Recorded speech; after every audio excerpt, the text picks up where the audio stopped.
What's up, everybody? My name is Billy Boozer, and welcome to the Everyday Hustle podcast. This is episode, I think, 3 now, which is super exciting because we're past the first 2 episodes. Like, hey, can we get people to actually have conversations about these things? And I'm really excited about my guest today. Matt Thomas is, he's been a friend for a while. We've known each other for a good bit. He's got one of the coolest stories that is literally like a global story. And I'm not going to spoil anything, but to give you guys a bit of reference about what we talk about here on the Everyday Hustle podcast, we talk about people that have hustled throughout their life, had businesses that they started. The goal is to help others get past those moments in life that are difficult when you're starting a business, and help people learn from other people so that they don't have to make those same mistakes. So sometimes we talk to lawyers and it's very serious about the things we talk about. And then sometimes it's inspirational, like with Matt's story. He talks about all of these crazy things that he's done throughout life. And I can't wait to share those experiences with you guys. Matt, give me a bit of an intro to who you are and what you do. Thanks, Billy. Yeah, I'm stoked to be on the show and be sharing some of my stories. So when people ask what I do, I say I'm an entrepreneur in the health and wellness space. That's intentionally really broad. Prior to the show, we were talking a little bit about side hustles. I feel like I've been side hustling my whole life. My whole career is just cobbled together side hustles. Yeah. But currently what I'm up to is I have a fitness concept called Fight and Flow, which is an education-based model. We certify personal trainers and gyms to teach full body weight workout with martial arts and yoga. And then I have a virtual wellness company that services remote workforces for 5 to 15-minute workday wellness breaks. Dude, that's super cool. As long as I've known you, you've been into this like fitness and keeping your body in shape so that your mind can continue to be prosperous and continue to move forward. Tell me about like how you started down that route, because like you're like one of the most fit people I know in the entire world. I know that story expands to boxing and all these other crazy things. What was the genesis of when you started really wanting to focus on body, leading to, mental health? Yeah. So it's like anything, it's a balance between nature and nurture. So both my parents were college athletes. They met in college. They got married young. I was an accident. And then they divorced when I was 9 months old. So I was raised predominantly by a single mother. Okay. Who had a job and had me in after school care. After school care took the form of chess club, martial arts, and sports. It was pretty much woven into, as my mind was developing with school, my discipline was developing with martial arts, my visualization or pattern recognition was developing with chess, and my camaraderie, collaboration, competition was developing with sports, and in a way that I think is pretty typical for kids at a young age. But maybe mine was a little bit exacerbated by being raised by a single mom and having a lot of time after school to fill. It's interesting to look back at my life in retrospect and realize that those seeds planted really early on really blossomed into what I'm doing with my life now. Look at Fight and Flow. It's basic martial arts with yoga. You look at chess boxing, the thing that I'm really passionate about. I guess my hobby turned side hustle career. And I was, doing martial arts and chess from a young age. And then you look at, sports and collaboration, competition kind of stuff. I mean, I feel like business is just a different version of that, especially when you're working in the health and wellness space. So it started young. I have good genetics from my parents when it comes to just bone density, muscle mass, models for staying in shape and looking after health. But I think I doubled down on that and realized fairly early on that we get one body, we get one mind, and our potential is correlated with how much we let ourselves step into that potential with our mind, body, spirit. So the more that we can focus on our own personal well-being, the more we can maximize our potential, or the potential that we can execute, and the more we can serve the world as a result. There's so many cool lessons in that. Like, life is not a straight line, but there's also things that we pick up along the way that lead us to the moments that we are at. Those stories of, how I got here, what are the accumulation of events that led me to this moment in my life, is something that I've been, fairly introspective about lately, just because, I've been through so many crazy experiences and built so much fun stuff, but you never know whether, along that way, one of those things that you picked up is going to be applicable to the thing you're working on now. It's also one of those things that's actually difficult to traverse, right? Your history, like how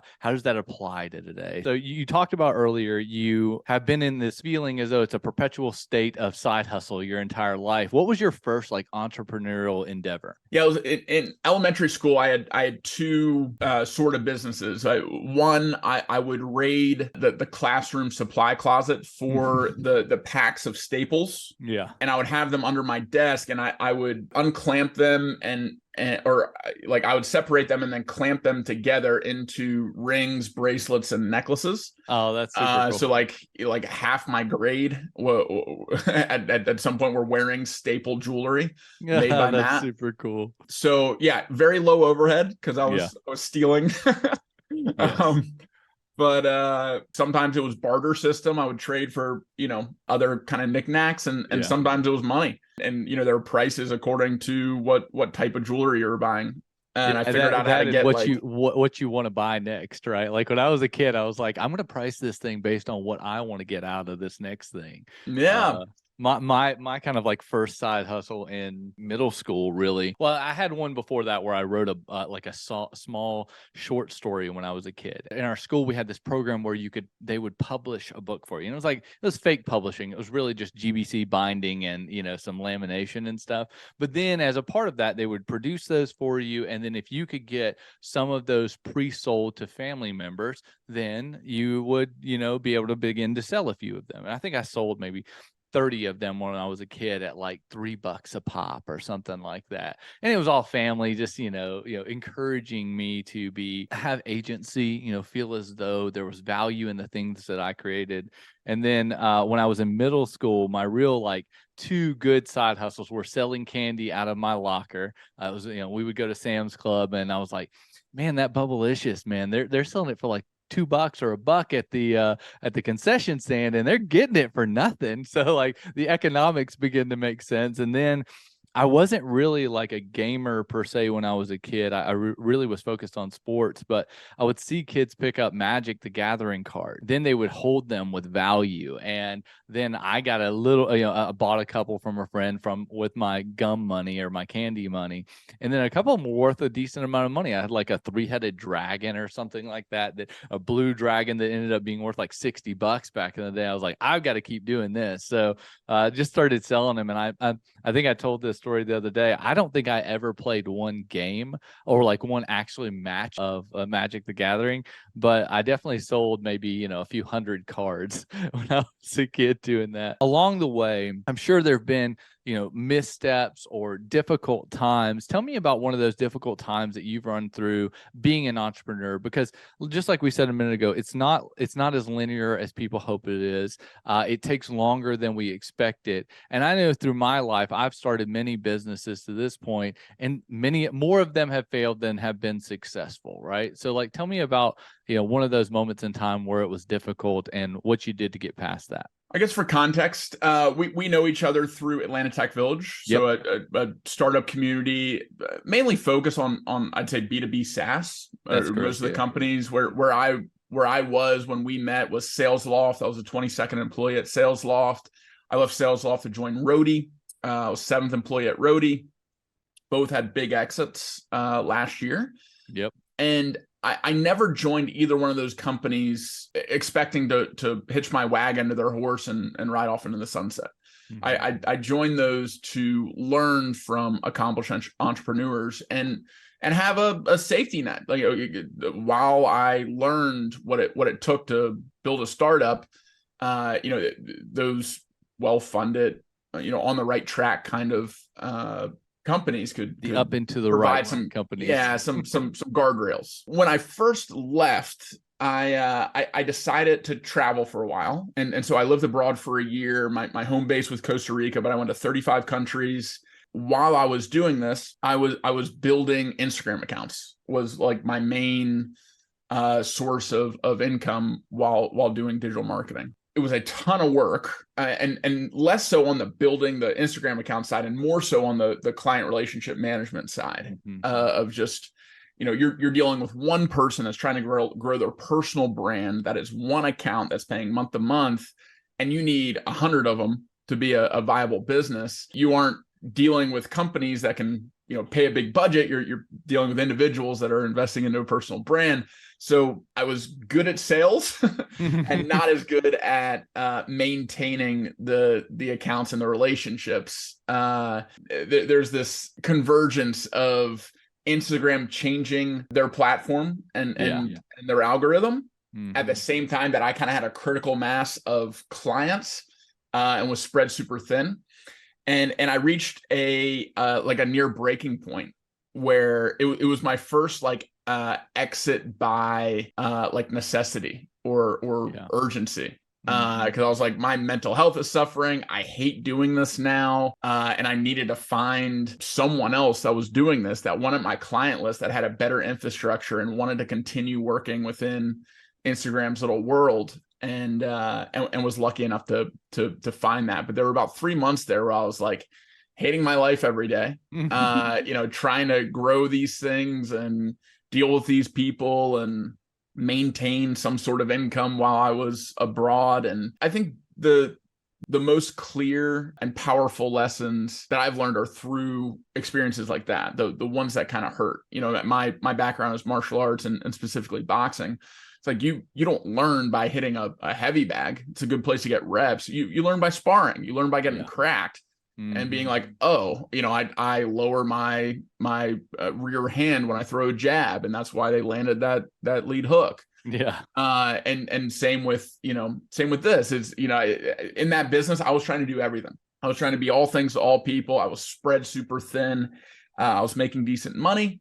And I was good at what I was what the business was built around, but everything tangential, I needed to learn how to lead and how to delegate for things that either sapped my energy or things that I wasn't great at, which is a lot. So I think that was an important stepping stone in understanding, hey, teams are better than individuals, and I need to learn how to be a part of a team. Every time you talk, there's like 8 lessons in there. So it reminds me of earlier when you were talking about, bone density and the way you're built, right? Is the concept of leaning into your strengths versus leaning into your weaknesses. And in that moment, it sounds like when you were doing these social media businesses or these Instagram accounts, building in this walled garden where someone else actually controls some of the outcomes of your business, you found a weakness or a thing that you don't want to dive in, right? Like a place where you don't want to be. It's that old fake Thomas Edison thing, 10,000 ways not to invent a light bulb. Or was that Benjamin Franklin? I can't remember. One or the other. That moment in which you realize this is not for me. How do I do something different that actually plays towards my strengths versus me trying to build up a strength out of a weakness? I think most people that are successful figure out how to live in their strengths as high frequency as they possibly can versus constantly trying to battle against the things that they are weak in. It takes a lot of self-awareness to take that moment and say, hey, this isn't the thing that I need to do. But also, I think in there's a force mechanic as well. And sometimes we discount the force mechanics that say, hey, this is not the business I want to be in because it's not going in the direction because someone else controls my destiny, right? I think most really great entrepreneurs, just like yourself, really figure out what those strengths are and then dive directly into them. Tell me about like the current things you're working on, because like those are ridiculously interesting. The health and wellness, as well as the chess streaming, like that one's super cool to me. So tell me about those things. I always feel like an insane person when I describe like projects I have going on or my day to day. So I'll preface it with, this might be a little spread out, but going into the pandemic, I was planning like 8 to 10 events a year. So I transitioned out of that Instagram business into event planning because I could do that from anywhere. I just had to show up, the week of or sometimes the day of the event in the place where the event was in order to execute it, and then I could go about my merry way.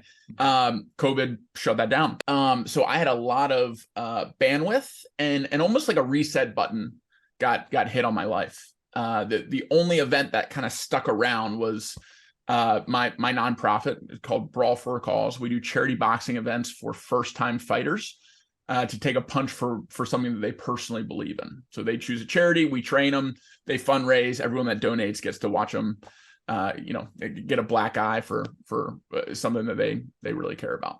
And so I'll be doing that for the rest of my life. But I have an incredible board, a group of volunteers, a great network in Atlanta of boxing gyms and sponsors and everything that is running and requires some of my time, energy, resources, but way less than throughout my 20s when we were building up that community and that event.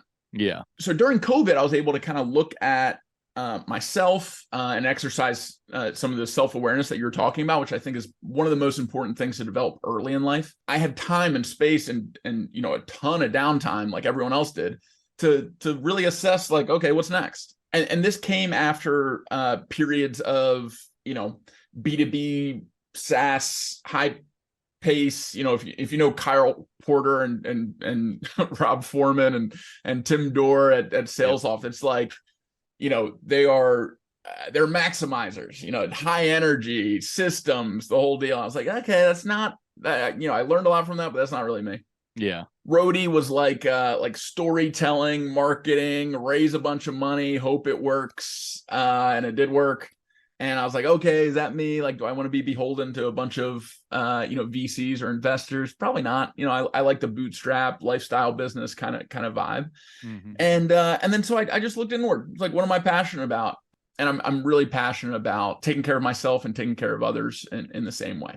And so mindfulness and movement is what stood out most in that. And I found a partner who had a corporate wellness business that she needed to transition to the digital sphere. So we took about half of her book of business and started a new company together called WellFests that basically figured out how to bring her legacy corporate wellness offerings into a COVID work from home kind of environment. Yeah. And what we settled on was hiring a bunch of out of work yoga teachers, which I've been, I got my 200-hour yoga teacher training in 2019 through Lululemon, and had 50 people go through that program with me, some of whom were full-time yoga teachers that had zero work. So I was able to hire a bunch of my friends, figure out how to lead virtual wellness sessions in a way that was engaging and kept people coming back, and built up the skill set for virtual facilitation, which ended up being extremely valuable because the pandemic lasted a lot longer than everyone kind of thought it was going to last. Yeah. And we launched in April. First clients were being served in May 2020. And through the pandemic, we scaled from United States to Western Hemisphere to Europe, started offering different languages, and have a decent little lifestyle business, B2B SaaS kind of thing going. That eventually I reached the same kind of point where I was like, I'm starting to do the same thing every day. I'm doing a lot of things that I don't feel like tailor-made for and where I'm strongest. And so I reached this point where I was like, I need to take a step back, dilute some of my equity, find another operator to take, some of the responsibilities that I was doing. And my partner was totally understanding and it's still running without my day-to-day involvement. And that cleared up bandwidth to be able to start building what I am super passionate about and think I'll be doing for the rest of my life, which is Fight and Flow. Which is a fitness concept combining martial arts and yoga for a bodyweight workout that can be done anywhere without equipment. Also born from this COVID idea of not everyone has a completely built out home gym that they can go in and have a squat rack and a bench press. And even if they did, is that the optimal way to take care of yourself for longevity, for middle to older aged people being pain-free, not joining bodybuilding competitions? And so through a couple one-on-one clients and through a litany of advisors from both the martial arts world and the yogic world, we built a bodyweight fitness concept that we certify personal trainers, we partner with gyms, and we found a really good niche in combat sport gyms that don't have recovery programs. So, if you go down the street to an MMA gym, to a boxing gym, if they even have a recovery program, they're usually shipping in a yoga teacher from down the street that isn't already a part of their community, doesn't speak their language, and it's usually the least attended class. What we want to do is disrupt that model. So you don't have to bring someone from the outside. We can train your existing trainers on how to lead a fight and flow style recovery class. These gyms pay a license, month-to-month license to have our brand, to have our class structure, to have our training resources, and to get a discount on certifying their trainers to lead the classes. And then we help market them as our partners in whatever city, whatever market that they're in. So we're live in 7 gyms in Atlanta, and we launched our first gym in New York City 2 weeks ago. So that's awesome. It's still relatively early days, but it is the perfect lifestyle business for me. I love to be on the move. I love connecting with like-minded people that are into martial arts and yoga. So as we continue to build this tribe, I'm going to be around the types of people that I love being around. I'm going to be able to go to cities, write everything off for the travel, for the workshop, for the certification, for the retreat. And that seems like a great way to live the rest of my life. So it's, in tandem with the other kind of more opportunistic side hustles that come up, kind of like Wellfest did during the pandemic. Yeah. I think that and Brawl for Calls will kind of be my mainstay, my primary path. That's awesome. Something that's interesting there that you mentioned was your business being able to support the things you're passionate about, and also be able to not even directly compensate you, meaning like, making money off of it, but also fund the movement of it, right? One of the things I love about my business, or the businesses that I've started over time, is it enabled me to travel to different places, meet new people. And because those individual instances are just operating expenses in the business, right? We're going somewhere to actually promote the business, but along the way I get to meet new people, learn new things from people that are way smarter than I am, and I get the business to fund that thing that I'm doing. So I mean, I think that's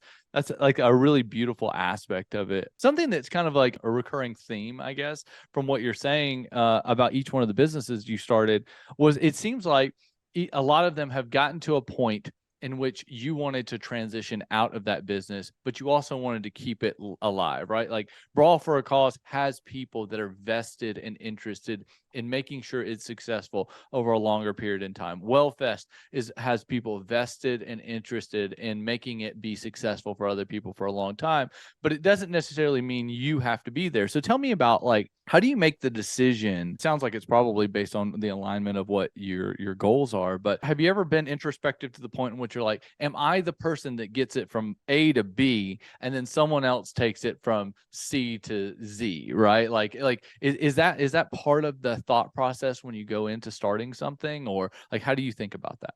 And the lens that I look at it through is a book by Peter Thiel called 0 to 1. Yeah. So what I'm obsessed with, what I want to focus on is taking something from 0 to 1, is the act of creation. Mm-hmm. And then 1 to X is more like MBA territory. It's more operators. It's super important. Thank God for those people. Yeah. Because people like me and you really need them. Yeah. The reason why I've even brought up a couple other businesses that I'm either still involved with in some capacity or have stepped back from, but it's because I'm good at the spark part. I'm good at the lift part. I'm better at jumping in for high leverage, short time input, sessions, or making the most out of opportunities when they come up. I think the way to find that out about yourself is again exercising that self-awareness muscle. For me, it's journaling and meditation. I've been journaling since I was a teenager. It's a daily and at worst weekly habit. I've had a regular meditation practice since yoga teacher training in 2019. Between those two, journaling helps me be honest with myself. Like the page is like a mirror. I know when I'm lying to myself. I know when I'm not happy. I know when there's something off because I can see it. And I have to kind of face it. And meditation is a diagnostic tool on what to journal about. If I can't stay focused on some sort of samatha, some sort of focal point like breath or counting or flame or whatever, then whatever my brain is jumping towards is what I need to journal about. And between those two things, I generally know it's like, okay, I'm really hating my day-to-day in this business. I need to do something about it. Otherwise, I'm just going to keep being disrupted when I meditate and keep seeing the same things on my page when I journal. Mm-hmm. And that's a stuck place to be. So yeah, I mean, you brought up goals. I'm pretty anti-goal. Mm-hmm. I think goals are important for businesses, but at least for me, they're somewhat limiting in terms of like how I think about what I want to do and where I want to go. I feel like by focusing too much on one thing, you can lose an open field of vision of what could be better aligned or better suited for you as you go. It's more of a like a waterfall versus an agile method for progress, and both work. Some people love goals and get a ton done because of goals, just like some people love scaling businesses, and I love starting businesses. It's just a different. No, neither's better, but some can be, one or the other can be better for you. Constantly attuning self-awareness, and for me, being open and agile and resilient and able to shift and adapt according to new variables or new information is when I'm best, and what's led me to this point in my life. Yeah, I think people don't realize as much. Like you juxtaposed it with like a spark versus somebody that's like an MBA person. And I always think of it versus, just like you said, spark or start, but also someone that is then aware or able to do the enterprise work or the collaborative work of a very small, let's say, sliver of the business, but really, really focus on that. And I have definitely throughout my career been really focused on being the person that took the risk at the beginning.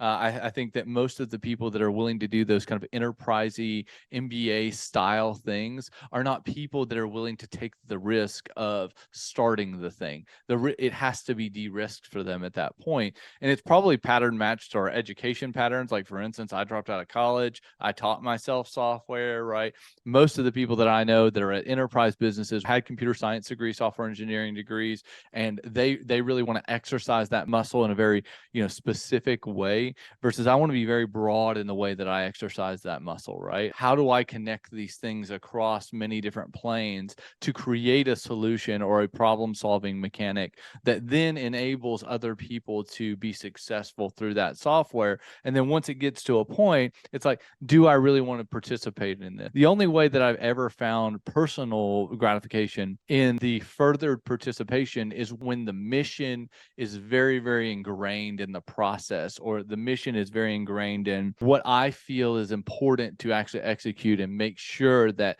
this business is going to move forward through that mission. And so as long as I'm still feeling like I'm on mission with the business, I still want to be with that business. As soon as the mission begins to change to, maybe the mission changes to revenue generation versus serving the user in a specific way, or maybe the mission changes to fundraising versus actually really working on the core problem that the users, kind of like parrot back to you at a high frequency. Those are the moments in which I'm like, oh, I don't know if I really want to be a part of this. I'm really about the mission. I'm not as much about whether we're going to make it some venture back thing or whether it's going to be, generate all the revenue in the world for us. I really want to see someone use an object that I create and see the aha moment in their eyes. Like that's the thing that drives me a lot of times. So I can appreciate that. Like most people don't realize, especially when starting a business, that there are people for a time and a place in a business. And then there are other people for the next stage, or there are other people for the final stages, right? One person that you mentioned a minute ago was Kyle Porter at Sales Loft. And I think this has recently happened. They just sold their business to Vista, or, went through the private equity world, and we'll see what ends up happening with them for, billions of dollars. There are some people that are able to maintain a through line with those businesses, right? And I think it has to be, and I don't know this for a fact, but I think it has to be, they have a ingrained idea of what the mission is for that business. And until that mission is complete, they just don't want to exit that thing, right? There's also people that are just great at doing that, beginning to end type stuff. I mean, you got your Jack Dorsey, Peter Thiel's, Elon Musk's of the world, and, even Kyle for that matter, is just really understands that through line of the business. Well, we're getting close to the end here. I wanted to ask you just some general questions about, who you are, what you do, what you love, and see if that's helpful to the people that we're talking to with this podcast. And so tell me about what your favorite documentary is. Favorite documentary is by Rook or Left Hook. And it's a Cool. documentary on the founding of the sport of chess boxing. It takes it from ideation, which it was inspired by art. There's a comic book artist named Enki Bilal that portrayed a protagonist in the 90s taking on his enemies on a chessboard of life, but physically conquering them. And that inspired a Dutchman and the founder of our sport, Ipe Roemping, to create the first rule set and participate in the first exhibition in 2003. And the documentary kind of picks up there between these two figures, Ipe and then this guy from London, Tom Woolgar, who have differing opinions on how to grow the sport. And it's this yin and yang, because if they had figured out how to work together, it would have been interesting to see what they could have accomplished. And the splinter that happened has made the sport what it is today, which is interesting because it is two antithetical things, chess and boxing. And it was, it has gotten to this point because of two antithetical people, Ipe and Tim. And it was created by a Canadian filmmaker named David Bitton, and he's a close friend, and it's something I've streamed on my Twitch channel.